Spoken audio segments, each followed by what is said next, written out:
Hey guys, welcome to Sippin' and Spillin' with Sid from 3 Mississippi. How are you doing today? I hope you're having a happy, beautiful Monday so far. It's hot here, but it's sunny and beautiful. We did get some rain yesterday, more than I thought we were going to get. I think we ended up getting about a half an inch or almost a full inch in a short period of time, which was good because everything kind of needed a drink. So wasn't mad at that at all. Um, and today, for us, is Sunday, as I'm filming this for you guys. And little bit like, got a bunch to do today. We just got back from church, which we ended up staying at church a little bit longer because Mike was talking to the pastor and his wife about some of the things at the parsonage that I guess need to be addressed or fixed at some point in the near future. And so they were discussing that. So we're kind of waiting around for a little while, Frankie and I, which is fine. But I'm like, man, I got some stuff I got to do at home. I've got, we don't have Sunday lunch this week because people are traveling and there's stuff going on and some people were under the weather. And so anyway, there's no Sunday lunch this week like we would normally do. And we harvested a bunch of elderberries yesterday. So I harvested some, I think it was the week before, and then I harvested another batch a few days later, and I processed all those. And by processing them, I mean I basically took them off their little grapevines, if you will, little bunches, and put them in a colander and washed them, strained them, and then put them in the gallon Ziploc bags like flat in the freezer. Because right now, with it only being July, I don't want to make my elderberry syrup with them just yet. I like to wait a little bit, and last year I didn't wait long enough, and so because it's only good for 6 months in the fridge, because I don't pressure can it or anything because it kills the good stuff in the honey that I add to it when you do that. So I always add the honey in at the end, and then it's happy. It has all the benefits of the honey as well as the benefits of the elderberry that way. But it's only good for 6 months in the fridge. And I had some of my friends and stuff that were asking for some towards the end of winter into the beginning of spring. And I was like, oh, it just went bad, and I just tossed the rest of it. And last year's batch was not as good. And I figured out why. We had some of our berries were struggling last year. We did not get very much rain at all. And so a lot of the berries were not very juicy, and the syrup came out a little bit bitter, even with the honey and everything in it. It just had this like bitterness to it that it really shouldn't have, in my opinion. So anyway, I've been really watching the bushes every day, and I'll clip, some days I may only clip a couple bunches or a couple pieces off of bunches, because sometimes they'll come ready and like half the bunch will be ready and half the bunch will still be green or budding. And it's just been kind of all over the place. So my plan is to get it all frozen and off of the trees or bushes, whatever, because if you wait too long, the birds get them. So you really got to be on it, like on it. And so Mike and I, we had moved some fencing that we had over some of the elderberries, and some of them were up too tall that even with my ladder, I'm just too short to like lean over and still reach to be able to like cut some of the fruit that was ready, that was like way up high. So he and I did the rest of that, and we got 2 buckets off of it yesterday, 2 buckets full. So right now I have 2 buckets that need to be debunched and washed and put in the freezer, so that I can make it. I think I'll probably make it closer to like October maybe, so that it's gonna last, well, maybe maybe the beginning of October, so it'll last, a little bit longer.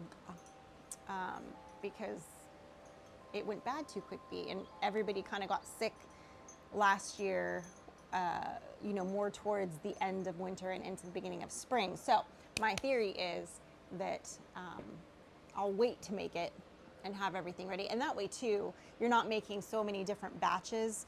I'll have all the berries ready at once, and freezing them doesn't hurt anything. from everything I've read anyway. Um, so I got to do that today. I got to prep those and wash them and get them into the freezer. I do want to move the duck pen that we just built. I want to move it. And Mike and I were talking about actually moving it out to the front yard, which I think is a good idea because it's flat there, and it's got to be on an even, the way it is, you can't like put it on a hillside. And where I was thinking about putting it, it's a little, parts of it are a little bit sloped. And so it would leave gaps, and it's, you know, just because of how big it is.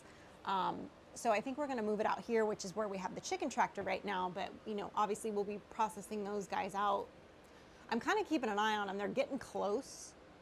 And this batch actually seems to have been very heat tolerant, which is not the norm in my experience with these birds. But also typically I usually still process them out and hopefully I'm like done with them by the time August hits. But these guys aren't quite there, and I don't think in another couple weeks they're gonna be quite there yet. So I'm not sure. I may thin the herd a little bit. We might do some of them, you know, maybe next week, and then maybe wait and maybe, you know, the beginning of August, try to get the rest done and into winter camp. We'll see.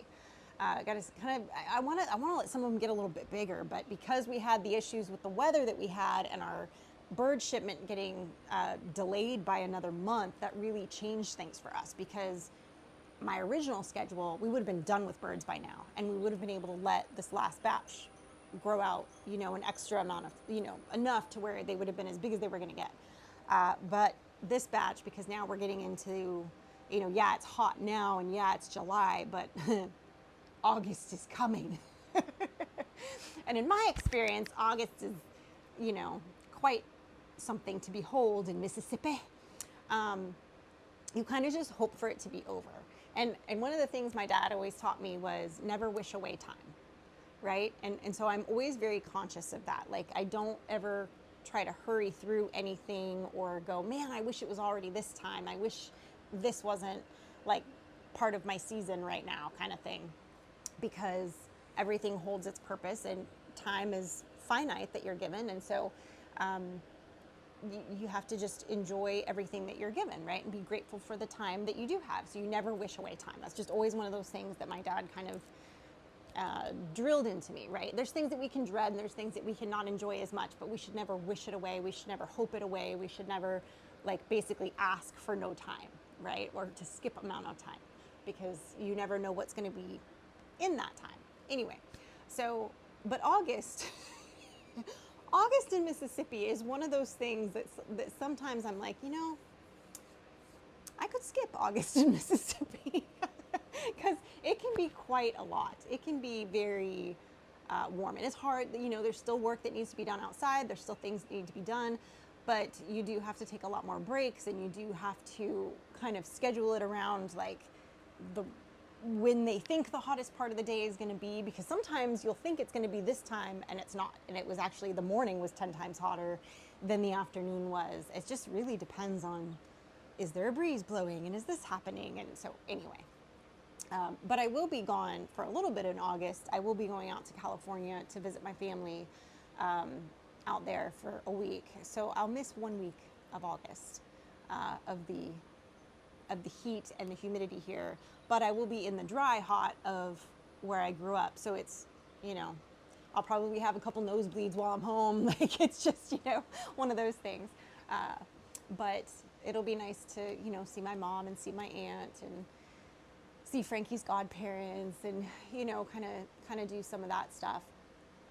But then, of course, I'll be glad to get back home. And part of me is also like, man, you know, next year I had already told them that I was not going out to California for a visit, but I almost wish I had skipped this year and was going next year instead of this year. But just because of the way things kind of shook out around here. But you know what? It's fine. It is what it is, and it'll work out just fine. So, and you know, of course, obviously barring anything unforeseen that were to happen with, you know, my mom or something, that I would need to like be out there suddenly. In which case, if it was something like that, it would either be a situation where I would have to fly out there and drive back, because it would be like an unknown amount of time, and I may have to be like bringing things home, if if it was that kind of a situation, if you catch my drift. I don't want to speak it into existence, but and so we'll see. That may be kind of something that it's one of those things that I know it's going to happen eventually. So I try to kind of mentally prepare myself for different scenarios or ways that might transpire. Um, but I am looking forward to hugging some necks in a couple of weeks. I will miss these two while I'm gone. And Frankie, of course, is dreading it because she'll be here and she'll be back in school by then, and she will be the one kind of picking up the slack for taking care of the animals and stuff, which is not her. I mean, she doesn't mind doing it, but it's not her. It's not her favorite thing to have to do when she then also has to be ready to go to school in the morning. And I get it. It makes for a very early day for her, and on days where she's got, color guard practice afterwards or whatever, it can be a very, very long day. I get it. But it's only for a few days. She'll be fine. She can do it.